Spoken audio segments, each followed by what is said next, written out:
بسم الله الرحمن الرحيم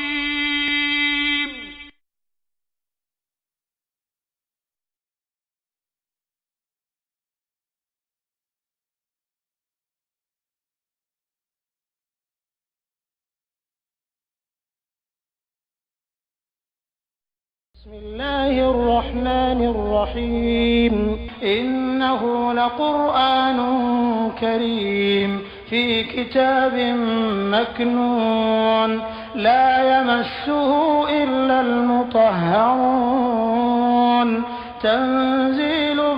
من رب العالمين بسم الله الرحمن الرحيم إنما يريد الله ليذهب عنكم الرجس أهل البيت ويطهركم تطهيرا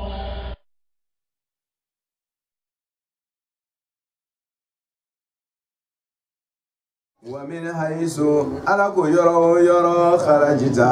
نيرك لكبو فوالي إكيتو يرى لك شنك وجهك إن يدسلمنا شطر المسجد الحرام حرم مصر تفانا وإنه إكالو حرم مصر كان يشني للحق ولكن ولباري من ربك كبويتك على يرى وما الله على وتعالى مكه بغافل تولي مساي أما كبو فين كرين بما تعملون لا بوشي لا ومن كلا سلام يا لا لا بوشي كاي كفوق لو يرد سلام يا كو وبيو بيا سينغينو amelo aywa amme koron ka nyashin ne ma mu ko fitin tere saya ko sufa min an-nas ma wallahum an qiblatihim koron ko lonin kodo ala kodo shiye kodo longe ko tenjinala ala ko kira ma sallallahu alaihi wasallam ko yoro ni le kira ka surai wa min haythu kharajta ni bora ka ke yoro ikito yoro to la kinyashi alkaba fana die côté au côté il veut dire de kono hier la planète là-haut planète veut ta sanga ba kono ni bora e kata yoro fana ke abere bala min haisu yoro ki duna koron ni veut faire assez de ibi nyashi alkaba fana ni hier la planète hier la fana kata fo kalo sans fait il y a al-Kaaba lema ouais al-Kaaba ni busal sur la mi bese ka désigner ka yoro to yire la bere ba kete ni ma yoro to lo pe wi nyashi dugoro lema be seri ki nyashi dugoro lema ouais otmana ka fo ku ibe yoro dola e masa e be yoro dola nyarama yala ku ibe seri kunfe ala ko yoro te ibe yoro be nyashi al-Kaaba lema yoro mabo yoro la kala su aywa o ya fasari kiri fasari fulana o yere dum so ma buriye ni doni afla kon bebe ni doni fara ibaye o be fon ka bo wa min haythu kharajta yoro mi kharajta ni le kira bora magale kata madina otmana ko kira ma inyashi yoro la ibora yoro mi voilà otmana ni mo me maka yera kono bi to maka ki nya shal kaba ma me ni bora maka ta fe bi nya shi maka le ma ko so ngo yoro ni wala da gere le bi ki to maka yera kono ka fo ko mo ala ko nga nya shi maka le ma otmana ni be maka yera kono me ne nya shi yoro maka kono sa no fu ki nya shal kaba le ma ni yerabe al-Kaaba misri la fana ibi nyashi al-Kaaba yere de ma bien je pense que Fumani avait fort à toute la femme le tableau de tomber tumeye ambe kuma me fora ni be al-Kaaba misri la jagoya fui kanyashi al-Kaaba ma ni be misri kono misri na ka bonye al-Kaaba misri ka bonye ni kun kon ma al-Kaaba soro dron ki to misri kono ka sele de tien e ba lo ko koron ka nyashini ko fitinte shatr al masjid comme al-Kaaba fan o y'a été misiri kono de fan côté ni be misiri kono ke ni be al-Kaaba misiri kono ke al-Kaaba yere ni fitin ka shin wole ma juste na ka al-Kaaba lu be dondro e ka se be cheki to misiri yere kono ya fate de fitin ka shin al-Kaaba male o tuma be yoro be jija do ka Kaaba viser nyama misiri kono ikana fo ko de parce que al-Kaaba a mettre hake o dole lo amambo o tuma misiri dun ka bo wo o tuma be yoro misiri kono be jije tinga al-Kaaba ya so ni bora al misiri le kono sisa al-Kaaba soroli inya kata be al-Kaaba majus o ma wajibi atuguni o tuma ni bora misiri kono don al-Kaaba ka soro itina o te wajibi atuguni ni soro maga kono mune nyine fe sisa al-Kaaba te tugunde misiri mi ni o le keleme ka al-Kaaba ko ni ye misiri blaka banka do maka dugu kono iki jija maka misiri ni no ye al-Kaaba ka misiri iten kana o fon ki to maka dugu koro ka nango maka dugu koro Madina te nango maka dugu koro Riyadh te nango maka dugu koro Jidda te maka lole no na fora sa ko trashbi te malgorio voilà c'est un cas comme ça na fora ko maka do abire kono ko l'Arabie Saoudite lo c'est pas ça de qui kungo ko ebe Arabie Saoudite bo le yine ka busol la ikana bamba ka ni Kaaba yoro ni fiu maka yoro ni de maka est territoire qui est limité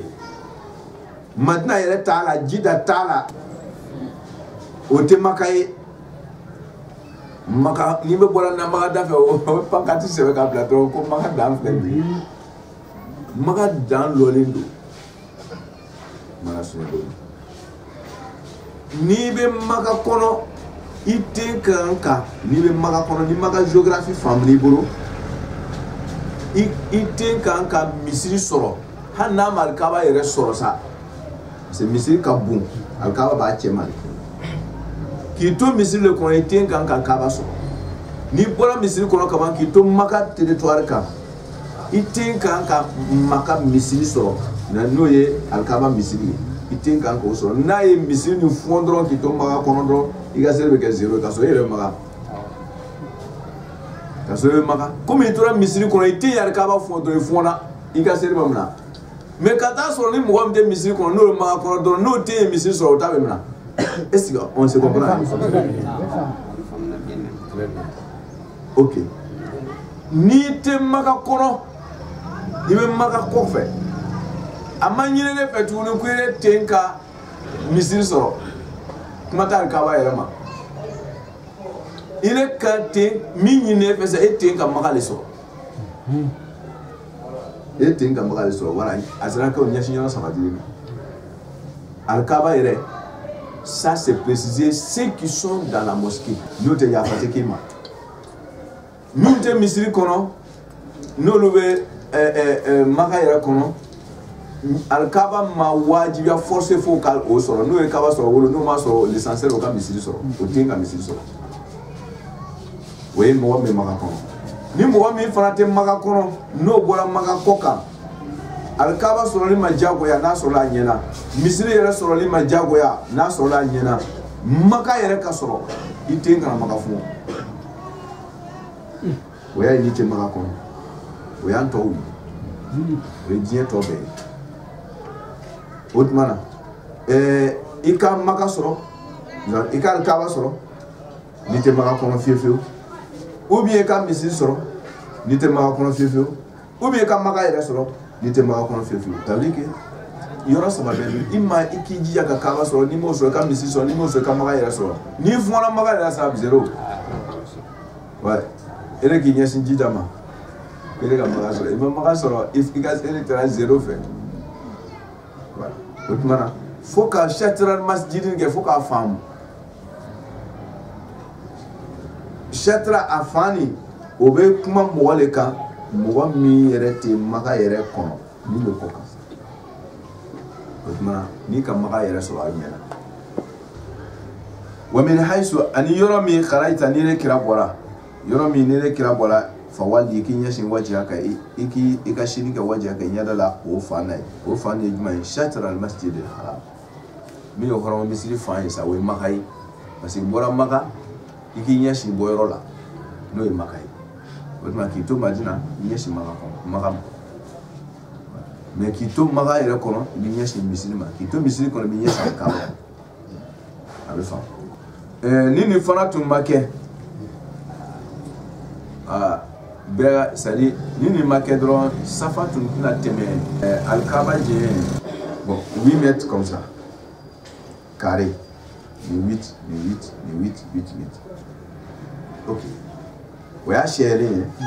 entre na et donc 6 7 à 6 c'est trop 8 mètres. Ayanga misiri djeye fleur. C'est ni safa misiri lolate. Misiri la mo lola ko nyeshi koroba alkaba ma. Safa djeye, safa misiri kono ka janka tene. Meti sigika. Bitabi ni misiri la to wu fo ata. Ayanga seri kana wa reflect ni mo lola do wu fo yamfi. Atuma do ta ko metri kemelu. Chama loli safarati bon na tun fola ko ka nyashi alkaba yere le mananti akono safa tun be do ya jaboya antu me safa ko fidin no ko fa mais ni safa jena ko ka safa tle safa tle ni jaboya isharela na dun tlena kaba dun jente awbo force avec kaba fou ça c'est logique avec kaba fou ne outmana na kon bola misiri kono do safa tlen dro no ya daleti na bola misiri amme ko ba dro ere ka maga ere kono ere ki do maga kono oui na safa jena katime alkaba misiri ka dro aka baraso ka o ere to maga kono aya safa na jena kuma alkaba misiri fana ka bu no na misiri na to maga ere kono ka safa jena katime misiri limiti ka parce ka o to maga kono forcément fa ko misiri kaba manyina ofe ni be misile kono kaba nyini fe me na maga kono misili ni na fe me na tro maga kono misili gora we maga kono no o safa jena katime misili ni je kan do c'est fini ouais otmana aw mu me kofe aw nga safa ka je chocho atem na maga boye aw mu de maga kono na mi ga safa kono je te na maga laje maga kono o ga safa ko dai maintenant mi o me maga ko kan ka fo pa nga je safa fana je me na te maga yere bonye ka fana peut-être ni ko maga bonye la je mi sala bolo peut-être kata je là peut-être ka se pour bon mala dina yi quoi Allah ben ala boro de a point kiringere be il va contrôler kata tout est déjà en place maintenant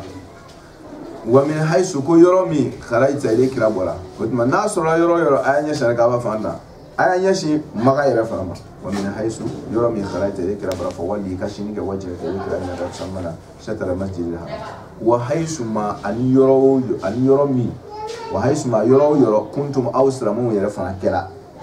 fa wallu abega shin ga wujuhakum an yadara shatara ko fa kire ina o misri fa yara lai okay kira ka fajila tu dubeya mais yoro na la be fa kuma kira kan ka banka o hukumu to o kiti to o islamu ma ibaye abe kira kirin taba ka kuma o kan aya alshama bali be korona ko yoro nani kira kan ka faranyo ka barake abe kira kirin ta to ma dabo o ta dama ka soro ka islamu to je mukoso anga balen chekaja. Voilà, lui est concerné. Bien vrai que tout le monde est concerné. Mais l'état bouillé, va demander. A kanye chini ni to kanye chini, vous faites un mal l'état. Oui. Autre mana, oye kira ta bouillé, a kira kirenta fo, min haisu khareta fo wali ayo dikira kirema. Kaso kana fo wa haisu ma kuntum na wa fana kira yoro na afana kanye chini ale koi. Fa walu wujuhakum shatra. Le an la yakuna kaba jikun ambe ni sisa le an la yakuna ala ko kaba dila aw silamɛw ma pour que kɛli kana taa kɛ linnasi adamaden tɔ si ye da gɛlɛn kana gɛrɛnw sɔsɔlikɛlaw yahudiya nasɔra mushriku minnu tɛ fɛ ka aw silamɛw ka avantage ye ala ko kaba dila aw ma mun kosɔn kɛli kana kɛ olu maasumu ye aleikum aw silamɛw kan tuguni kaba dilen kɔfɛ ɲɛsinyɔrɔ ye hujjatun dalilu kana sɔrɔ o bolo yani li an la yakuna hujjatun linnasi alaykum ma ko li an la yakuna kɛli kana kɛ hujjatun dalilu den kelen sila linnasi adamaden tɔw ye tuguni alaykum aw silamɛw kan dalilu kana sɔrɔ maa si bolo tuguni k'aw ko kare o tumana kaba dilen kɛra ko bɛɛ ye n'i ye kuma in jateminɛ a bɛ na warada caman woro mɛ an tɛna cogo b'a kɔnɔ ni alikaba dili ɲɛsinyɔrɔ ye silamɛw man kɛ ka kira to Madina kɛ a ye siɲɛliman di déjà k'a fɔ ko Maka bɛna bila o y'a sɔrɔ Maka ma bila ban n y'a siɲɛli parce que ko li an la yakuna linnasi alaykum hujja prévu kana sɔrɔ mɔgɔ si bolo aw kan tuguni i m'a ye ala suratul fatih la inna fatana laka fatan mubina liyaghfira Allahu laka ma taqaddama min dhanbika wa ma ta'akhkhara wa yutimma ni'matahu alayka mu maga daire ka dima hɛrɛ ka kɛ hɛrɛ bɛɛ dafana ye ni maga ma daire mais ko maga daire yutimma ça veut dire que ni maga ma daire nɛɛma ma dafa ba o tuma alikaba dilen pour que dalilu jɔnjɔn ka sɔrɔ an bolo k'an la wasa fo maga tun ka dayɛlɛ de o tuma a kɛ ɲɛsinyɔrɔ ye o ye siɲɛliman di k'a fɔ ko maga bɛna d'aw ma li an la yakuna linnas kɛli kana kɛ ale kun aw kan ko jatulu dalilu bɛrɛ la mɔgɔw bolo voilà illa alladhina zalamu isisna mun kati illa alladhina zalamu konka nin tɛ fɔ fasari ko fɔ an tun bɛ fɔ nin de fɔra dasu da kun nɔ wala o tun ye leçon ye classe ni ila nin tɛ fasari fɔ nka o ye istisnaw mun katiw ye o tuma istisnaw bɛ ɲɔgɔn ye ten muntasiru bɛ mun katiw bɛ a kɔrɔw tɛ kelen ye muntasiru bɛ fasari ni fɔ mun katiw bɛ fasari nka olu fasari lakini kɔrɔ a ko illa alladhina nka mɔgɔ minnu zalamu n'olu yɛrɛ kun tɔɲɔ minnu ka bɔ olu cɛ la fala takshaw a kana siran olu ɲɛ parce que olu tɛna u ka mankanci dabila olu tɛna u ta dabila ok k'ala sɔrɔ ni kaba dila aw ma yahudiya nasɔra kolonla bɛɛ o bɛna dɔn k'a fɔ ko tiɲɛ bɛ aw silamɛw bolo munna n'an tun ma kaba sɔrɔ ɲɛsinyɔrɔ ye o tun bɛ fɔda sɔrɔ ka dalilu jigin a kan k'olu ka karaw ka kitabu kɔnɔ ka fɔ ko kira laban ka ɲɛsinyɔrɔ bɛ kɛ kaba de ye k'aw dun ma ɲɛsin ye o tun bɛna prévu sɔrɔ an kan o tun bɛ silamɛya dendɛnna de parce que o k'a lɔn ko kira laban n'ale de kɔni don cɔ o tun k'a lɔn ko ale don cɔ mais o sigilen don k'a kɔnɔ parce que k'a ya ɲɛsinyɔrɔ bɛ laban alikaba de ma o tuma o tun b'a kɔlɔsila de bien vrai que o ka taamasiyɛnw sɔrɔ min b'a jira ko k'ale de dɛ mais o kɛlen don ka a suruku dendɛn duguma a ko bɛna laban cogo min na ka na prévu bɛɛ sɔrɔ k'a dafa sisan nin don nana kɛ dɔrɔn dalilu dira dɔrɔn ko sisan kɔni ko banna kɛra ko tile bɔra ala ko kaba dila pour que ka dalilu bɛɛ ben ka bɔ aw kan li an la yakuna linnas kɛli kana kɛ tuguni nin tɛmɛlen kɔfɛ parce que prévu bɛɛ dafara yan prompt ɲɛsinyɔrɔ dila ka ban baara banna linnas alaykum hujja ko illa alladhina zalamu ayiwa nka mɔgɔ min n'olu kɛra yɛrɛ kun tɔn olu tɛn'o daje dɛ parce que sayakulu subahaw tɛn'o daje dɛ hali ni olu ka sɛbɛn Tawurata kɔnɔ olu ta ye fadenya de ye olu kosɔn a y'olu sen bɔ a la ko illa allazina zalamu mun koni keri be damanti tonyon kela hasidi danga diu olu tno daje o bena o to tieni hanaye tie fe ne black keneka la ina tata alladina utul kitaba bi kulli ayatin kana dadalul ko ma abasa kilichi oye o tna son o beni to tiere ku be musokola ibe denkola ibe nebena o tna tutalale me fuye son wore masa ibe tani ga baraye voilà tienti ko mu be tieni na olu bena calmer o tmana no dagara kuma sala sabotage la fala takshawhum o kana ga farfa kuye voilà parce que o barna fara filisi ngora pour que ka décourager notamment comme au sigale ne bi ka dina ma o ka lon cho mais o ta fedi fala takshawhum o kana o farfa ade wakhshawni ko nga srale ala yere jati de ala ko ka ba dikun kire we li Allah yakuna kire ka ba dikun flana wali utimma ale ka ba jama li utimma pour que ala ka dafali ke ni'mati aka neman alaikum auka ni kaba tumadi ka jonu to akono yesin yoro beretew voilà otmana kaba dilama here mimbe soro kaba kan yesinina kaba kuba al kaba ka kan yesin yoro sadi nyabe makalate heji ka dili slamoma ka ke mo kan yesin yoro c'est ni ku ba warada ire développer quoi kalo ni kalo bi le côté de afle ta die yoro bebi nyeshi yoro kini sadi we wahdatu yeba ko nyeshi yoro kini ne be slamon buru na fami be sorola ka bedo dakirin fe ni konta mazabu nyeshi yoro wala bila hala ka dauma slamon kanyo mlaka ba ouais souffle ma botte le fait là ambe keredala o ambe sokono o ambe o hani kira masakedi isigi kodo kaba buruka sedi oui c'est dit ayam bela jele koron ka ala ya yira ni we pantige kire kanya shiro kire ndam so warada bogo dene be kaba ka dilina akwaye ni kaba dama ni utimma ne mati jin nema lahara nema abele be woro ka boni kono ya kaba dili nyeshi yoro nte ko fitini de sramo ko koron ko yi ko fitini de ni o yetlo kala dron o ka dina le bentodo ko so ma fotu ma bengo anay misiru do ay kon ka vérifier ka koron yi sege here shaman ba do dugori ba ko ni koron yi kana nyeshi yoro ke kun feti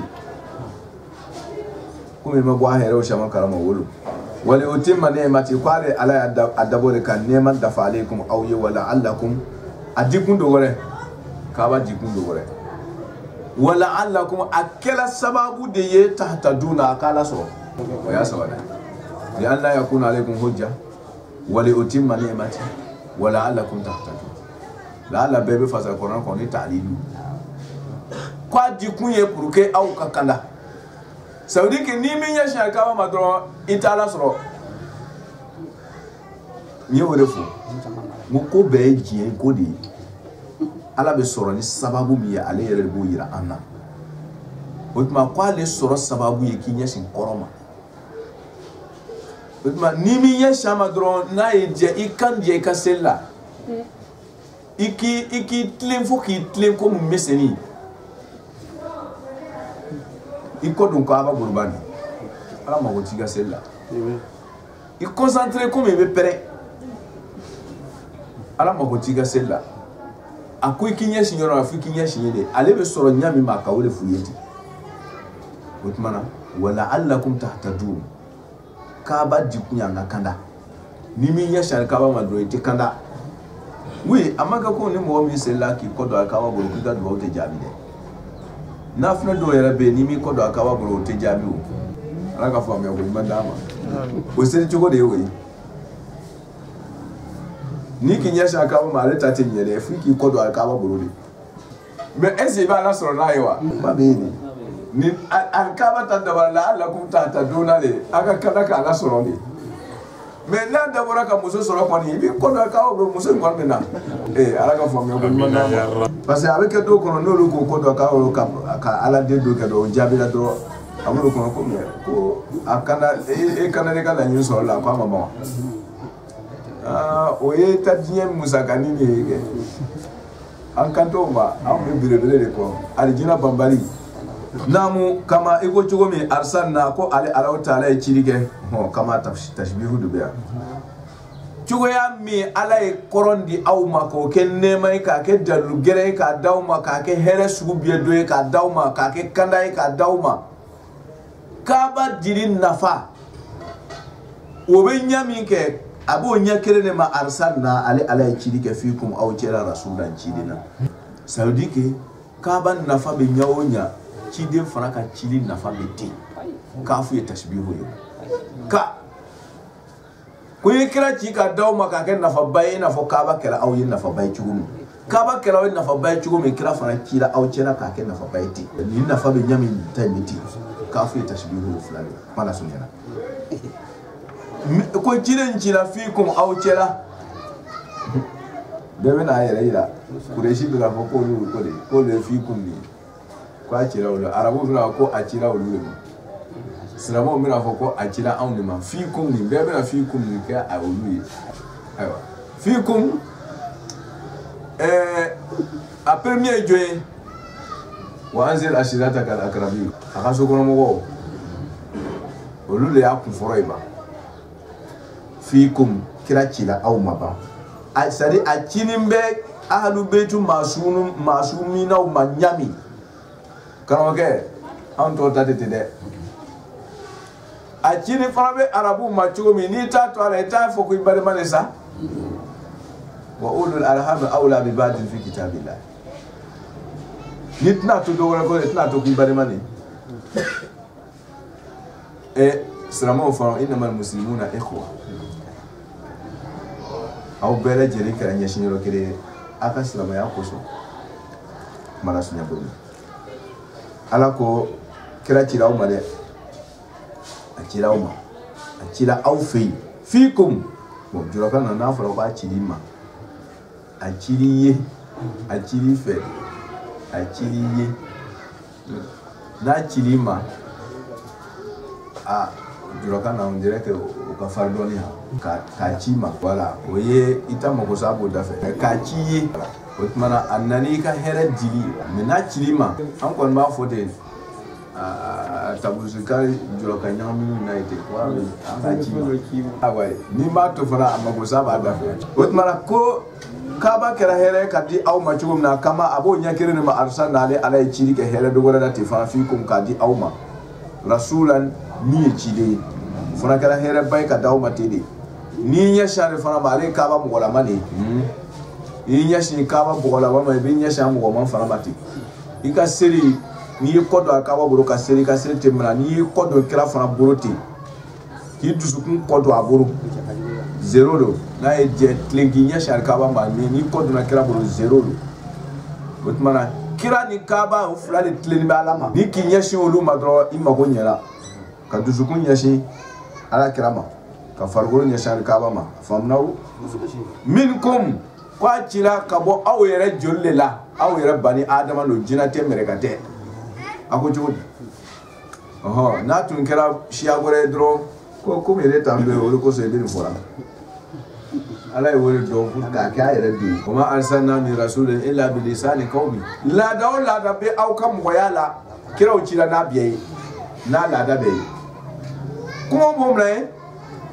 sunɔgɔ b'o bila n'o jogila o bɛ dimi c'est à dire o farikolo bɛ tɔɔrɔ dimi b'o sɔrɔ jangaro b'o ta o tuma na fɛn o fɛn bɛ mɔgɔya la o de kosɔn n'o kɛra mɔgɔw b'a fɔ ma ko in antum illa basharun ko f'a ye mɔgɔ de ye puis a bɛ na lɔ ko an ka tugaliw kɔ kira ko wɛ inna nahnu illa basharun walakin yamunnu ala man yasha oui ko an ma ban ka mɔgɔya ma mɔgɔya tiɲɛ yɛrɛ yɛrɛ de olu ye mɔgɔ de ye han mɔgɔ vrai vrai o yɛrɛ de mɔgɔw yɛrɛ yɛrɛ de koyi kunka o mɔgɔya in kɔnɔna ala ye fɛn dɔw d'o ma n'o ye limaniya ni ala sɔrɔ sira ye o de k'o ka mɔgɔya différence ni mɔgɔ tɔw ye n'o tɛ mɔgɔw n'o fana tun b'a kɛ mɔgɔ ye an ka labato tun tɛ mɔsɔn fɔda tun bɛ sɔrɔ adamaden bolo innal insana aksara shay'in jadala adamaden da ka gɛlɛn mara sunyala o tuma bɔda t'a bolo dɛ n'a ko mi o mi aya kama iko cogo min arsalna fiikum a ye cili kɛ an cɛ ma rasulan ciden na minnu kun ka bɔ an yɛrɛ bani adama joli la yatlu min ciden a su n'a tile jumlatu wasfiya de rasulan nakira yatlu jumlatu fiiliya sifa ciden yatlu a su n'a tile bɛ kalan kɛ ale kun aw kan a y'a ci ale ala ka kabakow la o tuma ni kalankɛlaw mangela adamadenw cɛ ma dɔrɔn an donna jigi la kana fari fɔ ale karamɔgɔw surtout madrasa karamɔgɔw ni duguma kalannaw a ta warada le ni kira ka sifatu ne tilawatu ye k'a fɔ k'o tɛ denmisɛnw sarala tuguni an bɛna fari faga ou bien ko denfaw tɛ nana bɔ an kan tuguni k'a fɔ karamɔgɔkɛ ni sɔgɔma ni wula o ye fɛn dɔ di tɛgɛ kɔnɔ ka tɛmɛ komi o tɛ sɔrɔ la tuguni n'a y'a dabila mɔgɔw bɛ taa dibi la kira su n'a tile yatlu a ma sɛgɛn a ma kɔnɔni kɛ kalo sara la o tuma na fo an ka kɛ ten de a ma jumlati in kɛ wasifiya ye bansan yatlu alaykum a bɛ kalan kɛ anw ye san ni waati bɛɛ filimu dɔ de semuradiya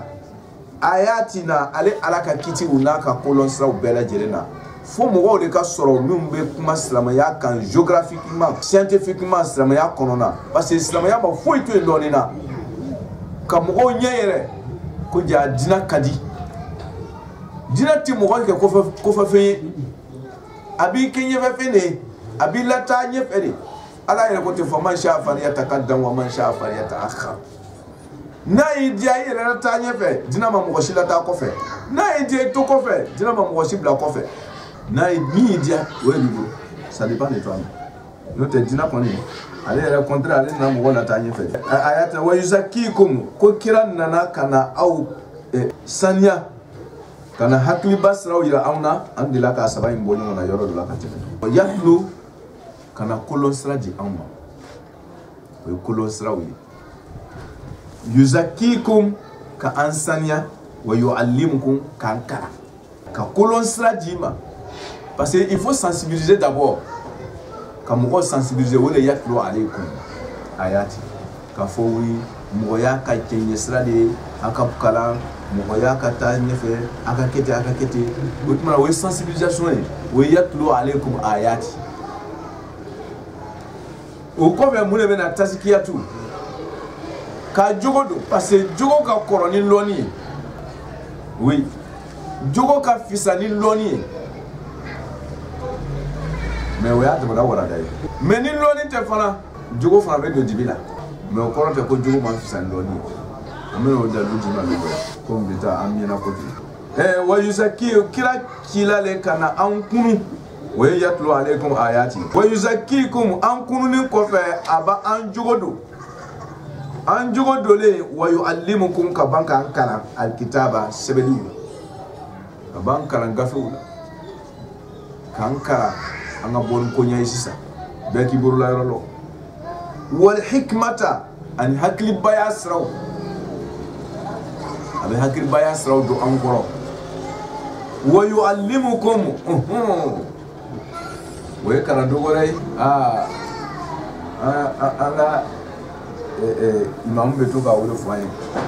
ko ka don bonju la o ye bonjula taw ye wa yuallimukum kira bɛ anw kalan ma fɛnɛ lam takunu an ma kɛ ta'lamuna k'a dɔn ko min yɛrɛ bɛ se ka bɔ an ma kɛ ka min dɔn a b'an kalan o la i ma mun dɔn ala ma o bɔrɛ kɔnɔ ko iqra allazi khalaqa allazi allama al-insan ma lam ya'lam ma lam takunu ta'lamuna amma ke ka min lɔ a y'a kalan o la c'est à dire adamaden tɛ bɔ ni min ɲɛ ye ala ye o solution di min ka bɔ n'a ɲɛ ye kuma kɔrɔ ye k'a fɔ i tɛ se ka kira bɔ ye k'a bila tuguni c'est fini o yɛrɛ nagaнаgamɔgɔ dɔw ko mɔgɔ bɛ mɔgɔ kalan k'i bɛ kalan n'a ye le ko nga lo don ko Imam Ali tanana ko me ko Imam Ali wi atukara ko me ni se ka wala data e bi fi senai wi ta karamari olu ma fam loni do le dila oluma ibe kala fena ima fe mi lo ima mi lo ma iko dalo ni ka talo bi mi mi nyefe mo lo ni ka kemero sini mi mi nyefe tu tuma be ibe lombali u kono ka taka bon ibe lombali mi kono ka taka ko olu yi la lonia o la kaba ça veut dire que tu as la possibilité de savoir les sciences aya dani ko loni sugu be dira adama dima an fa adama ka aya wo da wa allama adama al asma'a kullaha ko loni be sirna adama de jolla imam mieux mi lomba be loni dili makaba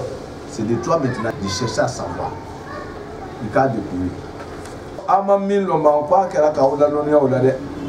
wa yu'allim ko abaka ma fina lam takuna ma keta alamuna kamindo